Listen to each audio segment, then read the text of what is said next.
లక్షణం ఏమిటి అని అంటే శబ్ద రూపిణి, శబ్దం. ఓం నమ శివాయ అంటే మీకు అదొక శబ్దం.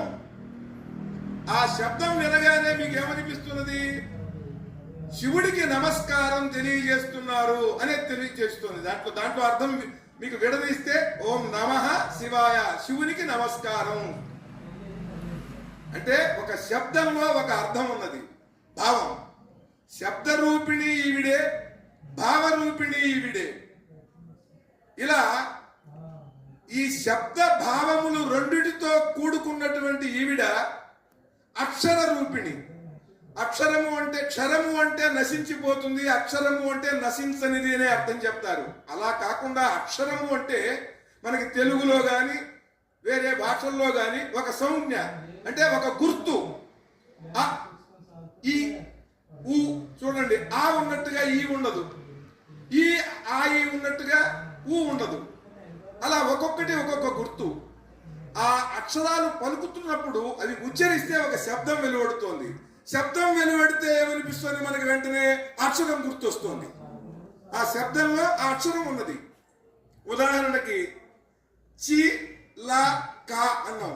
చి వేరు, లా వేరు, కా వేరు. కానీ చిలక అని కలిపేటప్పటికి మీకు ఒక ఆకుపచ్చని పక్షి, దానికి ఎర్రని ముక్కు, బూడిద రంగు కాళ్ళు, ఇవన్నీ కూడా మీ మనస్సులో స్ఫురిస్తున్నాయి.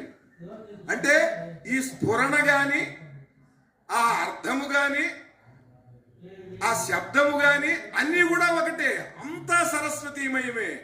అలాగే ఈ ప్రపంచమంతా కూడా సరస్వతీమయం. సరస్వతీమయం కానిది ఏదీ లేదు. శివమయం, అంతా శివమయం, అంతా రామమయం అంటారు. నిజానికి చెప్పాలంటే పారమార్థికమైనటువంటి దృష్టితో చూస్తే ఈ శివ విష్ణు రూపాలు మనం ఏర్పరచుకున్నవి. ఈ ఏర్పరచుకున్న రూపాలకి వెనకాల ఉన్నటువంటి పరమాత్మ తత్వం ఏదైతే ఉందో ఆ పరమాత్మ తత్వమే సరస్వతి. అమ్మవారి యొక్క లక్షణాలని వేల వేల విధాలుగా మనందరికీ అర్థమయ్యేలాగా చాలా చక్కగా తెలియజేశారు ఋషులు. ఈవిడ గృహిణిలాగా ఉంటుందిటండి. ఇటువంటి శబ్దం ఇంకా ఏ దేవతకి లేదు. గృహిణి ఇంట్లో ఉన్న వస్తువులన్నీ కూడా జాగ్రత్తగా దాచి, వంట చేయాలంటే ఆయా దినుసులన్నీ వేసి ఒక రుచిని కలిగించి వంటలు చేసి